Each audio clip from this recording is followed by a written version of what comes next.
ಆತ್ಮೀಯ ಸ್ನೇಹಿತರೆ, ಇಲ್ಲಿ ನೀವು ಕ್ರೈಸ್‌ಗೆ ಅಪ್ಲಿಕೇಶನ್‌ನ ಹಾಕ್ಬೇಕಾದ್ರೆ ನೀವೆಲ್ಲರೂ ತುಂಬಾ ಕೇಳ್ತಾ ಇದ್ದೀರಾ. ಇಲ್ಲಿ ಕ್ಯಾಂಡಿಡೇಟ್ ಅಪ್ಲಿಕೇಶನ್ ಕ್ಲೋಸ್ಡ್ ಅಂತ ಬರ್ತಿದೆ ಅಂತ. ಸೊ ಇಲ್ಲಿ ಅಂದ್ರೆ ಕೆಲವೊಂದು ಪ್ರಾಬ್ಲಮ್ ಇದೆ ಅಪ್ಲಿಕೇಶನ್ ಹಾಕ್ಬೇಕಾದ್ರೆ ಅದೆಲ್ಲ ಮೋಸ್ಟ್‌ಲಿ ಸರಿ ಆಗ್ತಿದೆ, ಸರಿ ಮಾಡ್ತಾ ಇದ್ದಾರೆ ಅಂತ ಅನ್ಸುತ್ತೆ. ಸೊ ಇಲ್ಲಿ ನಿಮ್ಗೆ ಅಪ್ಲಿಕೇಶನ್‌ನ ಹಾಕೋಕೆ ಲಾಸ್ಟ್ ಡೇಟು ನೀವು ನೋಟಿಫಿಕೇಷನ್‌ನ ಅಬ್ಸರ್ವ್ ಮಾಡಿದ್ರೆ ನಿಮ್ಗೆ ಗೊತ್ತಾಗುತ್ತೆ.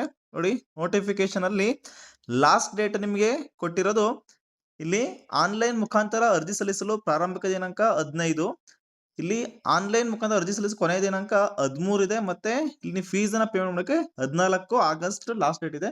ಸೊ ಯಾರು ವರಿ ಮಾಡ್ಕೋಬೇಡಿ. ಸರ್ವರ್ ಪ್ರಾಬ್ಲಮ್ ಇದ್ರೆ ಡೇಟು ಪೋಸ್ಟ್‌ಪೋನ್ ಆಗುತ್ತೆ.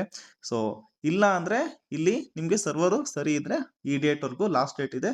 ಸೊ ಯಾರು ವರಿ ಮಾಡ್ಕೊಳ್ಳೋ ಅವಶ್ಯಕತೆ ಇಲ್ಲ. ಸೊ ಮುಂದಿನ ಅಪ್ಡೇಟ್ಸ್ ಅಂದ್ರೆ ನೆಕ್ಸ್ಟು ಇಲ್ಲಿ ಸರ್ವರ್ ಓಪನ್ ಆದ ನಂತರ ನಿಮ್ಗೆ ಯಾವ ಪೋಸ್ಟ್‌ಗೆ ಕ್ವಾಲಿಫಿಕೇಷನ್‌ನ ಹೇಗೆ ಹಾಕ್ಬೇಕು ಅದನ್ನ ಪ್ರತಿಯೊಂದನ್ನು ತಿಳಿಸ್ಕೊಡ್ತಾ ಹೋಗ್ತೀನಿ ಅಂತೆ.